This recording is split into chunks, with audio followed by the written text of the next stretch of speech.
Hello, welcome to the Planet Premier League podcast with me, Mark Chapman. Slightly different this week. We're going to look ahead to the upcoming Premier League action. So Newcastle and West Ham in particular we will talk about. And as ever, we're joined by former Manchester City and Real Salt Lake defender Nedum Onuoha, as well as the man with all the stats and numbers. Ahead of the next Premier League weekend, Statman Dave. No Cesc this week because Como's game against Atalanta was rearranged for Tuesday night, and we're recording this on a Wednesday morning. So he's still, no, I was going to say celebrated, but makes it sound like he's gone on the lash. He hasn't, but he's still. What's the word I'm looking for, Nathan? Reveling in. No, you know, because he's a manager now. I say I'm just trying to focus on the next game. Yeah, So he's already preparing for the weekend.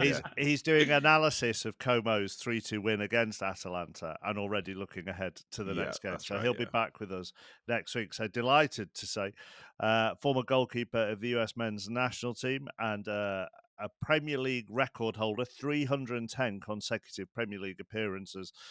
Brad Friedel made and played for Liverpool and Blackburn and Aston Villa and Tottenham. Welcome to the pod, Brad. Thanks for having me, guys. Nice to see you. It always makes me smile when I see your name on a show that I'm doing or get a chance to talk to you, because it always takes me back to sitting in a restaurant in Brazil next to you and a young producer sitting opposite us called Ben. I won't give his surname. And us having a good hour discussion on whether he should buy an engagement ring for his girlfriend or a new bathroom. And do you remember that? What was my advice? You actually couldn't believe he was even contemplating it, and you were going definite engagement ring, and I was just trying to listen to all the evidence before. But I always remember the kind of look of disbelief on your face that it was going to come. So what did he do? He got engaged, and they've subsequently got married and moved house. Still no bathroom. still no new bathroom. But despite all your achievements in the game, I always come back to bathroom or engagement ring whenever I see or hear your name. How are you? Where are you? What are you up to? I'm in Istanbul. I'm the sporting director at Beşiktaş now. So we travel to Amsterdam. We play Ajax in the Europa League tomorrow. And how long have you been doing that? And how did you sort of become a sporting director? 3 months ago, I've been here. I was working. I was a head coach for a while. Then I was also working as an agent for a short while. Stayed in media, and then the agency work sort of morphed into consulting for groups, purchasing clubs, and dealing with sponsorships and getting really involved in the business side of football. I played at Galatasaray back in the day, so I know the Turkish mentality. We had a big job on our hands here, as we had. We ended up in the summer window needing to move on 32 players. Brought eight in, signed 3 new contracts to existing players. I've had to bring in an analytics group, an analytics team, a structure, scouting department. They just needed some help. It's a magnificent club. It's a massive club. The Turkish supporters are fanatical. We're in a big city, as you guys know, but with 3 enormous teams, plus another one, Eyüpspor, who's starting to spend some money, who's doing well. They have Arda Turan as their head coach. Başakşehirspor is also in Istanbul, so we've got Fener and Galatasaray. It's just vibrant, it's eclectic, it's a big job of what we had to do.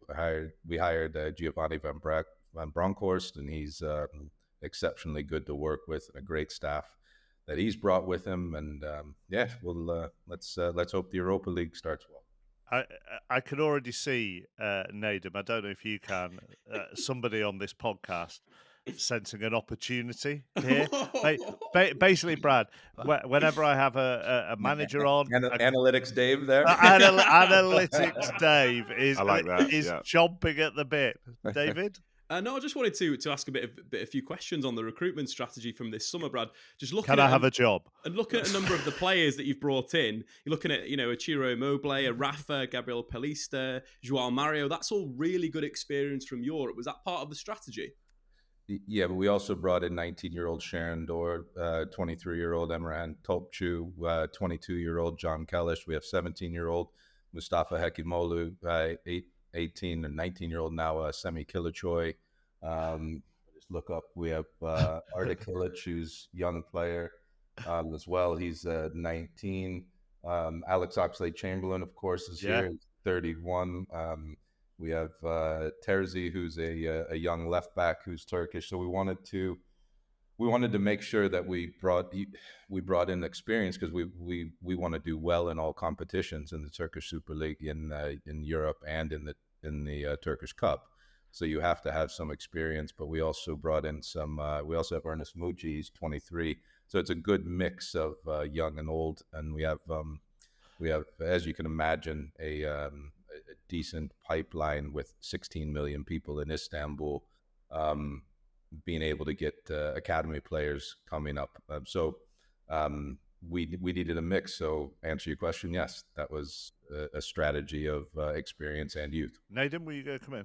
No, I was just going to say I quite like the idea of Analytics David, to be honest. I wonder if we can push that forward.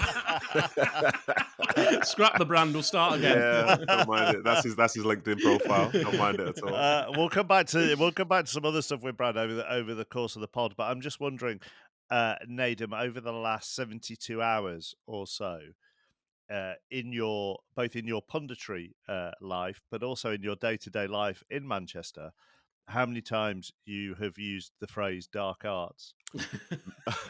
Dark arts.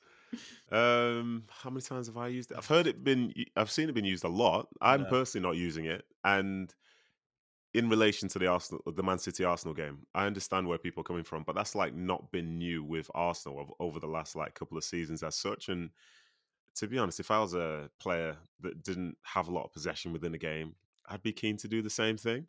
Like I said to some of my friends, I wonder if the league or say some governing bodies and such will try and address that, because we all know when Raya went down, like, oh, hang on a second, there's a 10-player meeting on the halfway line for 2 minutes here. It's almost as if here's a timeout within football, if you know what I mean. But this is how it goes. Like, there's no reward for an opposition side away from home to do everything they can to make sure the home team and the home fans are comfortable. There's no reason to try and give them the best chance to try and score against you. So I understand why they were doing it, and I know it's frustrating to a lot of, say, fans who play against them. But the only way to sort of stop it is by scoring against them, then maybe throwing a ball at someone's head or something like that. That's the that's the final bit for me. But again, this, even in regards to that, like Haaland throwing the ball at someone, like, some people are so outraged by it, but they've never heard a word being said on a football pitch. Sometimes that's the tip of the iceberg, and we've seen, say, Haaland, Gabriel, and others saying a few choice words to each other across the way. So sometimes if you can't take it, just don't give it. But he definitely took it right in the back of his head. I am going back to the goalkeeper stuff, Brad. Obviously, your position, and Nedum mentions it with Raya, but this is it's certainly common in the Premier League now. There are several teams who will get a goalkeeper to go down at a certain point if they feel they need to tactically brief their outfield players, because if a goalkeeper goes down injured, he can't leave the field. So that's the advantage. Correct. That's not a new thing. I think it happens a lot more than you think. Sometimes when a coach names a team and they're going out and playing, and perhaps something is either not going right, or the other team does something different, and it's loud, and you're having a hard time to communicate what to do. Sometimes you also just need to get messages across. I mean, rules are there, and smart managers and staffs and coaches figure out loopholes to their rules, and then when they're closed, they'll figure out another loophole, and when they're closed, they'll figure out another loophole. So none of that stuff bothers me. I think it's just gamesmanship, and you deal with it. It's part and parcel of the game. And that's the other thing, Nedum. I think if your team does it when you're down to 10 and needing to hold on or keep a point, you're happy with it. If somebody does it against you, then you complain about it. That's how it works. Yeah, of course. Yeah, it's massive hypocrisy, isn't it? You know what I mean? If we need to kill some time when we're winning, please, somebody go down for a second, but not too long so they had too much time at the end of the game. But when it's the other way around and you're chasing, it's a nightmare. And realistically, the thing itself, it's all around context, isn't it? Because say if Arsenal were at home and they were winning 2-1 and they're doing the same things, it doesn't sound as bad because the crowd don't make a big noise about it. There's not a big fuss. Realistically, like not many people in the stadium care. But when everyone else is like getting really frustrated by it, you've got the nature of how such a big game and other things and alike. Yeah, I get it. Like I'll hold my hands up. I may or may not have time wasted a few times throughout my career. One time in Did you particular, hang on? Did you ever go down injured? When no, you... I couldn't. That's the thing. As a defender, like as you very well put, it's like because the goalkeeper cannot come off. It's a clever way to do it. And Brad's right. It's not just new now. It's been going on for a while. It's just clever. Like everyone just has to just deal with it and just wait for them to say they're ready again, even though you know there's nothing wrong with them to start with. But for me personally, it was never down like that. But I remember one game, I was at QPR, I believe. We were playing away at Middlesbrough, and we were winning 2-0. And it was only a few minutes left, and we conceded to make it 2-1. So obviously it's a bit anxious now. I put the ball behind my back under my shirt, and they went to try and do the kickoff. And they're looking around like, where's this ball? Where's the ball? Somebody get the ball. And I'm like, I don't know where this ball is. This is bonkers. But then as soon as like the next ball got kicked onto the pitch, it just fell out my top. And then before you know it, we've got 2 balls on the pitch. So we've got to wait a little bit longer. You know, that I think we ended up winning the game as well, which is always nice. But when you're involved in the game like that, and it's not ironic, it's funny because I remember a couple of years ago when Newcastle played Arsenal, I remember the Arsenal critique of Newcastle, that Newcastle plays so slowly. They're like anti-football. Yeah. So then to fast forward 2 years, I believe it is, and for Arsenal to be adopting similar tactics, I think it just goes to show that, as I say, you know, sometimes we are very hypocritical, but when it favours us, it's completely fine, isn't it? Long time ago, so Sir Alex Ferguson used to get so annoyed because I was playing for Liverpool at the time, and Michael Owen did that 2-footed challenge against Schmeichel and got sent off. And we were drawing in the game. We ended up drawing 1-1. And the second halftime, like let me put it this way: with who we had in our squad at the time, with the way we played, we were trying to play football. My target man was Steve McManaman, really off goal kicks. You know, so it was I had to put him out to the right. I wasted so much time in that game. We ended up drawing 1-1, but since that was back in 97 or 98. So every other time I returned to Old Trafford, Sir Alex had in his head, no matter what team I was playing for, what the game was, what the score was, I was wasting time. And so then just on purpose, just to wind the fans up, I did just when I didn't even need to. Do you remember, Nedum, at one stage they wouldn't allow the multi-ball system. Well, it was the one ball, and you know the fans would throw it, and you'd let it go back over your head. You'd walk and go get it. You'd put it down, then you would change to the other side of the 18-yard box when you didn't have to do it. And you just waited until you would get warned. But the referees back then, they usually didn't book you for ages until like the last 5 or 10 minutes of the match. And they used to. Then at Arsenal, I remember once it was like the second minute, the ball went out of touch, and Thierry Henry sprinted for it because he knew I was going to be wasting time. I was at Blackburn at the time. He sprinted this like second minute and grabbed the ball and put it back on the place. I was like, "Oh, you just killed me." You two are both a disgrace. Honestly, we pay. It's what it is. You are. Analytics, Dave. Have you got anything to add to? No, I think it's an interesting one with Arsenal. Obviously, when you're looking at the average Premier League delays this season, Arsenal are top. When I looked at this statistic last time around Europe, Atletico Madrid were number 1. So it's kind of that kind of transformation of this Arsenal team. And just another stat on top of that that's been going around, Kai Havertz didn't complete a single pass against Manchester City. He's the first outfielder, on record since 2004 that played over 89 minutes and didn't complete a single pass to a teammate. So it just shows that kind of change in style, but also the adaptability. I want to know who the last one was in 2004. Yeah, unfortunately, Brad, we've had this conversation many times. Analytics only started in 2004, so that's when all of our numbers start. You built that up so much. Yeah. I tell you what though, Brad, there are several pre-2004 players in the Premier League I could hazard a guess, but never made a successful pass. But anyhow, Chapman, do you know that Havertz thing with the passes and the Timber thing?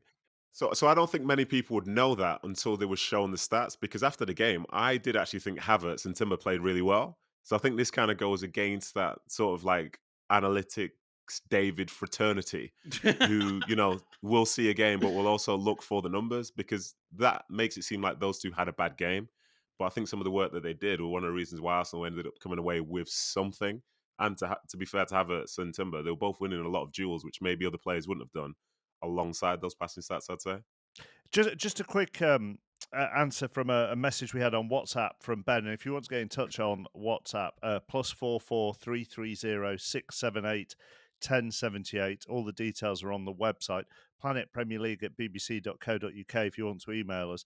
So Ben says, I'm a regular listener from New Zealand, mad Arsenal fan, up at 3:30 a.m. to watch the game against City. God, crikey, what a roller coaster. I was very proud to be an Arsenal fan.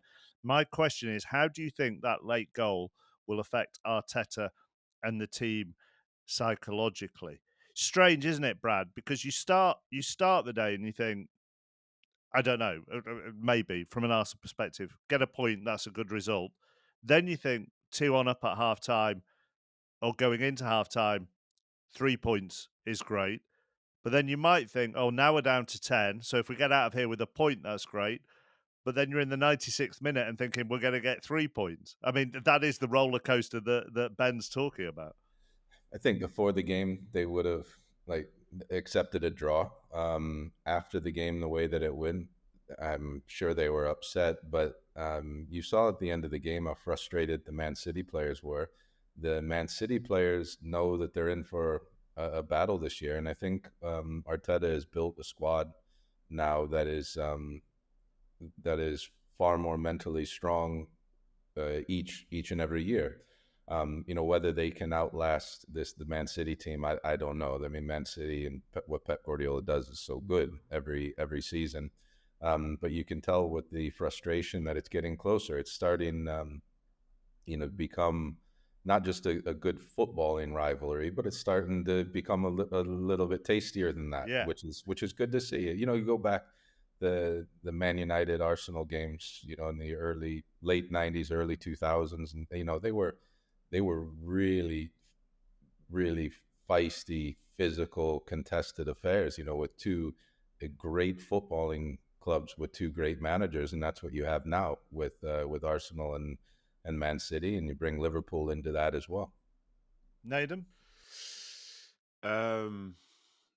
As I remember it through my career, and I still kind of live through this now, like any goal that's conceded really late that changes an outcome is so frustrating. And I think for those Arsenal players, that second half, maybe they got the balance wrong in terms of not really attacking as such, but they put their bodies on the line for 45 minutes straight. We're working. And as you look at that clock, I don't know if you're the same for me, Brad, but whenever things weren't going well, I tend to look at the clock more. It's like, oh, okay, it's all right. We've not left our half in 5 minutes. Imagine just standing there. Yeah, it's true. Okay, that's 10 minutes, and we've not crossed the halfway line. Okay, that's 15 minutes. I do that sometimes on these podcasts. hey, I've got another 20 minutes to go. Hey, listen, don't do that, chappers. Don't do that. But in the game, as soon as they saw the added time, as soon as they reached added time, that's a huge milestone. Then the board goes up, and they're there. They're so close to the finish. So for them to concede the way that they did and hear 50,000 people screaming, I'd say have balls ricocheting around your head, and at some point you think you've won, you think you've done enough. So I think they would be devastated after the game, especially as tired as they were as well. And again, for some games, in my opinion, when you play a game, you look back at things that you've done, and they're going to be players in that second half. After that game, we'll think in the second half, all they did was run. Those aren't memorable games, especially when it doesn't come with the result. So you're disappointed by the drop points and the fact that you basically spent 45 minutes doing cardio, which is never, ever, ever fun. So I think they will be upset, but they've got a new enemy, it feels like, and some games to try and catch up in the future. Come on. The other side of that is Arsenal, were leading at the Etihad, and they had a red card, and they played really, really well, and they could have beaten for the first time in 9 years. Yeah, but they didn't. That's the point. The case you make is a great point. But when you don't do it, that's why you're disappointed. It's very hard to say, oh, it's fine, we'll be okay. This is similar to the year before, no? You know how close the game was at the very end. Raya hit a ball forward, and I don't know off the top of my head which player it was, but nearly nipped in front of Ederson, and nearly got, maybe he even did get the toe on the ball a little bit. Like, even if he gets a foot on the ball, it doesn't go in the goal. It goes out for a goal kick. Game's probably over, and Arsenal wins. That's how close it was. And just finally, Nedum, because you've brought this up 2 or 3 times, if you were Gabriel, you would want to absolutely chin Haaland, wouldn't you? Yeah, but like, what's new? I think that's the beef that they have already. I think, given the games that they've had against each other, like Gabriel would have been quite chirpy last year because Haaland's quite chirpy in himself. So I don't think that's a new thing. I just think it's manifested itself in that way. And what I would say is, you just never know with a striker. You know, you can be great for 89 minutes. Striker just needs like a moment in time to upset you. But yeah, Gabriel's going to be frustrated, but Arsenal are frustrated. All the fans are frustrated, and they'll be looking forward to that fixture at the Emirates in the future. Just one last statistic for you chappers. In terms of the second half, City obviously had 28 shots on the Arsenal goal versus the 1 shot Arsenal had.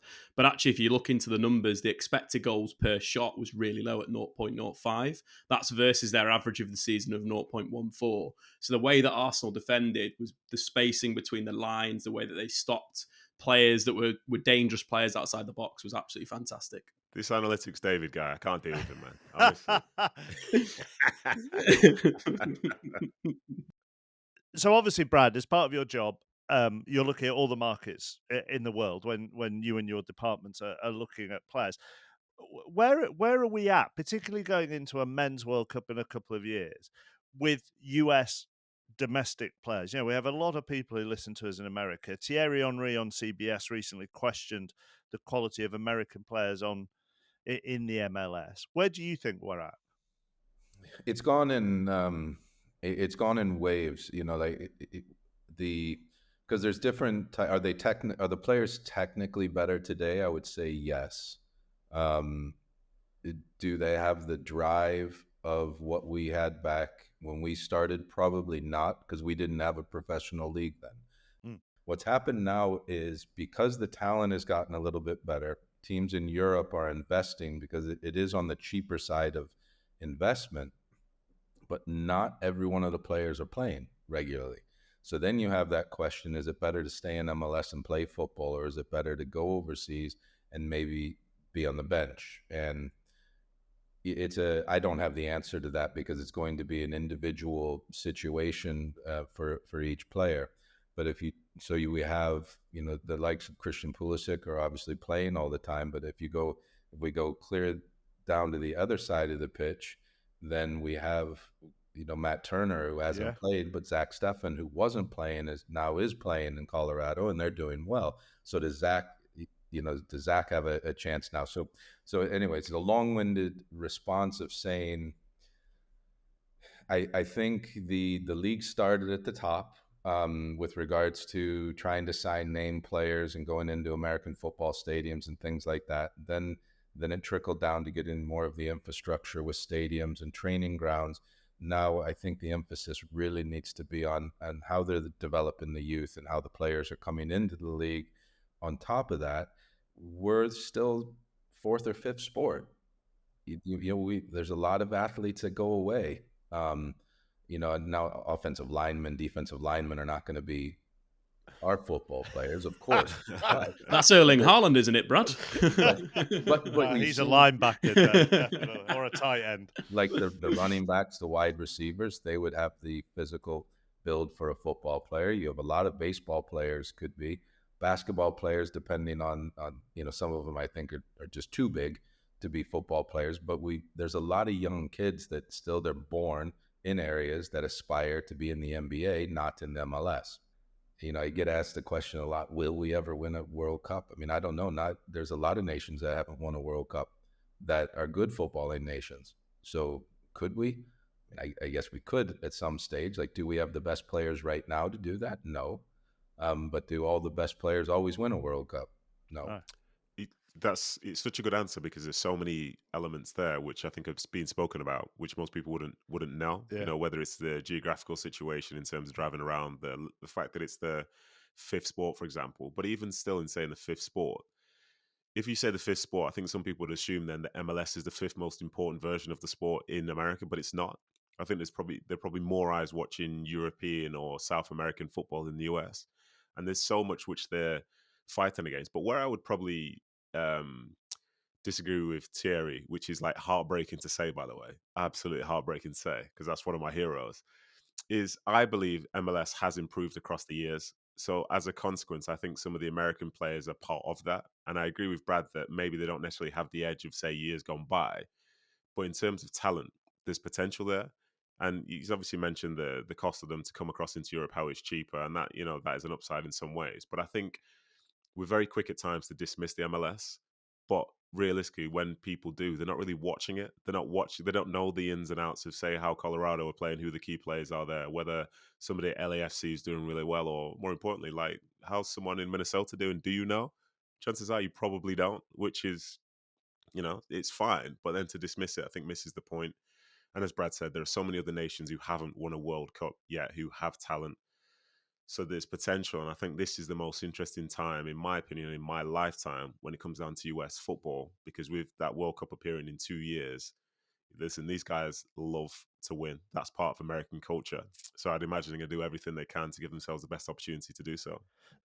I think Nedum, they started quite well, Minnesota, didn't they, this season? But then they lost eight out of 9, I think, and then fell back, but are now just inside the playoffs. Listen, like, when you think MLS, you think about Messi in Miami, but don't forget there's like people in Columbus and all sorts who make a big, big difference. And again, some of those talents, you won't see them because Pulisic will be playing for the national team. But And we know Mark knows how to Google. Yeah, listen. Well, spectacular Googler. Brad, Spectacular Googler. how incredibly rude. It just so happens that actually yesterday I was reading an interview with Eric Ramsey, who was part of Eric Ten Hag's backroom staff, and went to be head coach of Minnesota. So and therefore I'm trying to remember those stats off the from memory, which is what Dave does most of the time. Whether they're accurate or not, I'm not sure. Again, which is what Dave does a lot of the time. But your point, Brad, on the cultures was actually relevant to that interview because Ramsey speaks English, Spanish, and French, I think, maybe Italian. And you need that, don't you? I mean, you tend to need that wherever you are in football now to be able to communicate to dressing rooms. But go to like a simple thing. So what someone deems a foul and not. Okay, so if you go up into the Northeast and you're in New York and Boston, and it's very, very there's obviously some Latin influence, but it's very robust and in your face, and in Midwest in your face and stand up, and that's not a foul. You go down to Florida, and even the referees, the coaches, the players, or in Texas or in Southern California, and cheating, as we would call it, isn't cheating. It's a form of upsmanship. It's a form of getting an advantage. It's not like it's just so you bring all these players together, and there's so many different cultures, and people don't realize that there's not a set FA strategy that can work in the United States. It just doesn't. It doesn't work like that. You have. I'm from the Midwest, so like I played a lot of ice hockey growing up, and it's like we're very much if you go into Cleveland today, you'll probably witness some sort of a fight, or at least two people getting face to face, and it's very, very manly and all that. But then you go down to Miami, and they're going to the restaurants on their yachts. It's like it's different, just completely different cultures all over. Yeah. I think I'd rather move to Miami than Cleveland on the basis of that. Anyhow, let's bring it back to the Premier League. I just want to talk Newcastle and West Ham before we're done on Planet Premier League podcast. Look, Newcastle's unbeaten start has gone, Dave. They were beaten 3-1 at Fulham. There's a sense that whilst it's been a very good start to the season, that maybe performances have not been as great as their results would suggest. No, and I think one of the big concerns with Newcastle is the amount of shots they're conceding. Obviously, Nick Pope is a wonderful goalkeeper, and having him back this season has kind of stopped the slide of last season. But when you're conceding 61 shots in 5 games inside your penalty area, which is the 3rd worst in the Premier League, you've got a bit of a problem. And I think on top of that, if you look at the Newcastle United squad, it is still paper thin. And yes, they played the Champions League last season, and yes, that really created a lot of problems in November. But with the schedule this season and how many games we're seeing, the same thing could happen to Newcastle. They got a great start in 11, but after that, we've already seen with the likes of Trippier not being at the top level in terms of creativity. It was massively important over the last 2 seasons in terms of creating chances for them. No one's really stepped up from a set piece perspective. There's a few issues for Newcastle at the moment, and obviously behind the scenes there's question marks as well. They are missing someone like Botman a lot, aren't they, Nedum? Yeah, they sure are. And obviously Dan Burn has gone into that centre-back position, which everyone has been adamant that that's his position because he's, 9'12", whatever it is. But yeah, I think what Dave's saying is correct because they do give up a load of chances, and at times it leaves you in this sort of funny position where you can't like ignore a result, but the more you watch, the more you can sort of question the means and the process, and it's that a whole stupid thing. Say, for example, I don't know if Brad would agree, like there's some clean sheets where you do really well and you earn it, and there's some which get given to you by the opposition. And I think Newcastle at times, they haven't been punished. And I think Cher being out for, I think he was out for 3 games of violent conduct. I think that affected them as well. Because Cher and Botman, when we saw them at their best, they were the main two. Trippier at right back, although Trippier didn't start this season, it was Livramento, wasn't it? Yeah. And I think they've got Kelly at left back at the moment, but I think Lewis Hall came on the weekend. So they're obviously tinkering with a section which they sort of stood on 2 seasons ago when they were more successful. So they are an interesting side, and being at St James's Park, they'll always be good. But even going back a couple of weeks to when they beat Spurs, like they beat Spurs because they always beat Spurs. They didn't beat Spurs because they were better than Spurs, if that makes sense. Yeah. So, yeah, they're an interesting side, and maybe they can be successful. And bizarrely, they did it so much under the radar that when I was doing work on a Saturday morning, I didn't realise that they could have gone top of the Premier League. It's like the most stealthy set of results that, I hadn't really noticed before, but fair play to them for being in the mix and starting well without a truly settled side. Brad? So they've had a little bit of change behind the scenes, and I know actually I worked with their new sporting director Paul Mitchell. He's actually very, very good. And he also might need a little time to work. He knows Darren Eales from the time at Tottenham as well, and I think he might need a little bit of time to assess the squad with Eddie, get used to him, and I think that where there are holes in their team, they will get patched up. I know how he works, and I would be concerned a bit with the chances conceded. Yes, but I think they'll have a team that will know how to deal with that. Just a quick question, Brad. You mentioned Paul Mitchell is a good sporting director or director of football. How do you define that?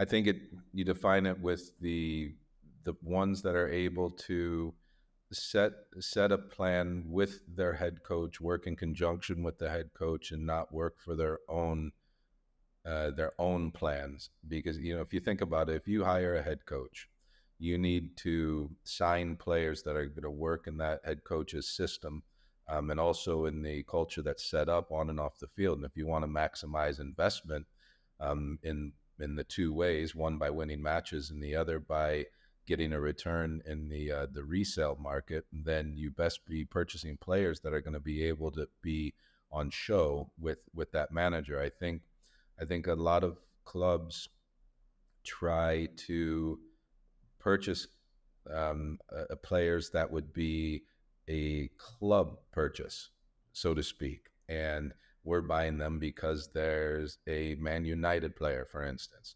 Well, there are levels of players, of course. If you play for a Man United, Man City, you have to be a very good player, and you have to be a winner. However, not every technical aspect is going to fit that club, and also socially off the field and pressure situations. You have to purchase correctly for players to be able to deal with pressure situations. How do you react when you lose? How do you react when you draw? How do you react when you play poorly?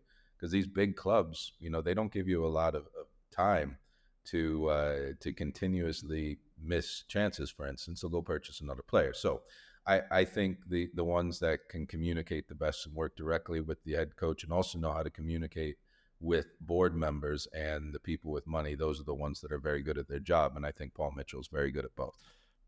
I'm not 100% sure every player United have signed in the last decade has been a winner, but I tell you, well, name them, Mark. Name them. I've just been particularly cynical fan, Brad. Yeah.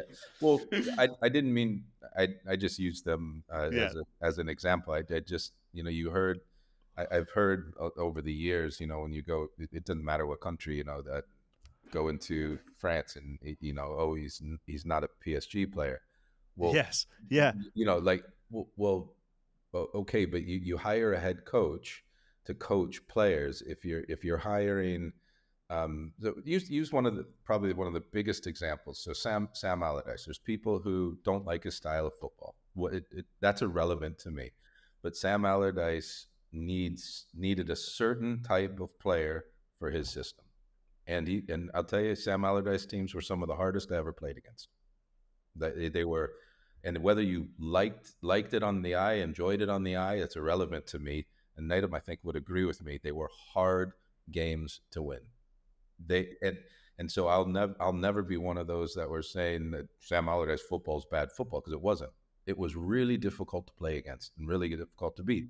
But you have to, if you were a sporting director and Sam Allardyce was your head coach, you have to purchase players for his system. That's my point. And it is absolutely gobsmacking, Nedum, the number of clubs who operate the system that is kind of widespread now of a sporting director and a head coach, but either bring in a head coach that doesn't suit the players that they have, or brings in players that doesn't suit their head coach, because as Brad said, it's the most ridiculous phrase. They're not a, insert your club name, player. Yeah, I totally agree. And don't get me wrong, regardless of whether you got the right people in the right positions, it doesn't necessarily mean a player's time will work out somewhere well. But you'd like to think that everybody is on the same page and sort of recruiting for the strengths of a manager and, playing along with the strengths of the player as well. Because little do we know, for example, we're talking about like not a PSG player. Someone like a JJ Okocha was a PSG player and a Sam Allardyce player at Bolton because he had a long throw. Yeah, this is the right play for two different situations. And yeah, I understand it. And I think at times players can be just dismissed. Oh, this is no good. That's not good. You need to have chemistry as well with managers in there. But I think there's a reason why some teams end up doing better than others across a longer period of time anyway. Just one before we sort of wrap up here. It's just on Liverpool, Brad, your former club. And look, you aren't going to know the ins and outs of discussions and meetings and contracts. But for Richard Hughes, who's their new sort of technical director there, and they've got a new head coach, and Mike Edwards has come back, actually. But they've got three players in the last year of their contract, in Trent Alexander-Arnold and Virgil van Dijk and Mo Salah. For a new technical sporting director that's coming in, that's a hell of a situation, isn't it? Yeah, it was just like the group at Tottenham when they had to deal with Harry Kane.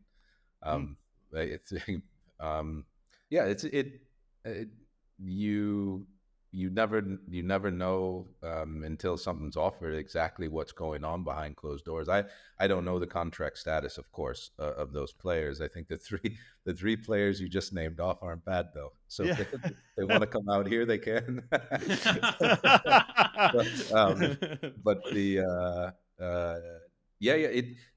But at Liverpool, they what I do know is they do have good communication between the coaching staff and the recruitment staff.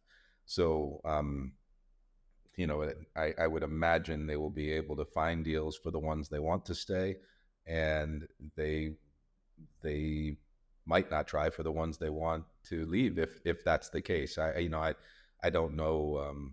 I don't know anything that's going on there, but they're not one of the clubs. I think that struggle in this department. I think the opposite of that. I think they're very strong in their recruitment department. I also think, Nedum, that, but I mean, both Mo Salah and Trent Alexander-Arnold have spoken about it, and it doesn't appear to have then descended into a circus. They've said what they've had to say, and most people have gone, yeah, okay, fair enough, and now let's see what happens. Yeah, that's that's perfectly fair. Let's see if it's that same energy when the window opens up in January. But for When now, they, well, when they can start talking to clubs in other countries. Besiktas.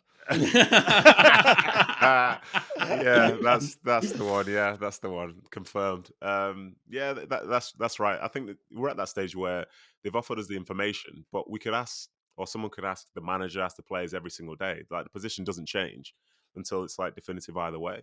If they sign the deal, and to be honest, I'm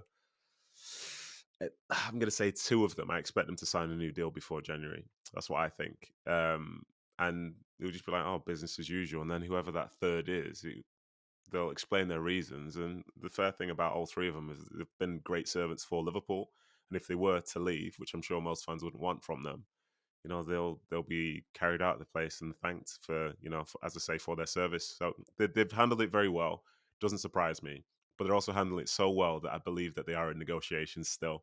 And when someone says, oh, they've not spoken to me, well, maybe it's because they're speaking to your agent on a day-to-day basis and you just want to add a little bit of stardust to this story that's actually probably quite simple. As I work with you every week, I can be more mischievous with you than I am with Brad. So if two are signing and one might not, what? So this is where like the and I'll talk about someone else that you work with. This is where like Chris Sutton would say it's Trent that's going to leave. But obviously it's not. Yeah, but it's I think it will be. Yeah, I think it'll be Salah, to be honest.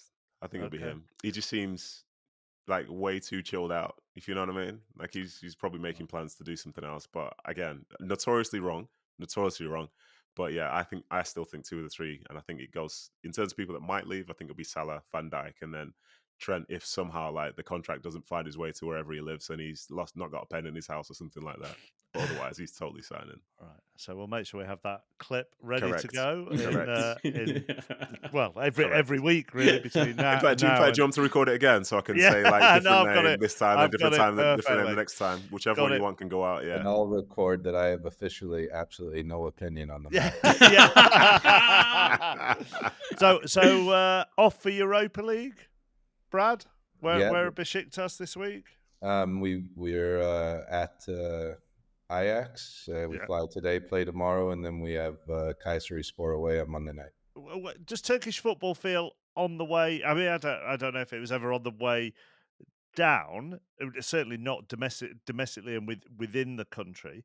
Does it feel it's got more profile this season? I don't know. I mean, Turkish football is it like when you're here, it's the everything. Yeah. So when you're it's a high population in Turkey and it's the number one sport in Turkey. It's the rivalry that we have just on our doorstep with the Galatasaray and Fenerbahce is enormous.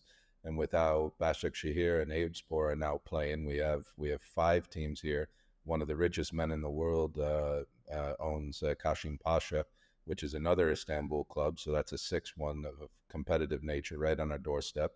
I think you just look through the Turkish national team players and the clubs that they play for, some very, very talented players. And it is a league that is a lot more difficult than people would give it credit for from top to bottom, and especially when you're traveling to away games. I think the good thing for us, Galatasaray and Fenerbahce, is even when we travel with a lot of supporters. But we just had to play away at Trabzonspor, and they didn't allow any of our fans at the match. Wow. We had 0 away supporters, so it was a full stadium of Trabzon supporters. Brad, thank you very much for being with us. My pleasure. Really, really good to have you on. And if you ever want analytics, Dave, you know where he is. Dave and Nedum, thank you as well. Remember, you can get in touch, Planet Premier League at bbc.co.uk. That WhatsApp again, +44 330 678 1078. A reminder that you can listen to this podcast on BBC Sounds as well as on your favourite podcast provider. So please do subscribe and download. Keep your thoughts and questions coming. This has been an IMG production for BBC Sounds.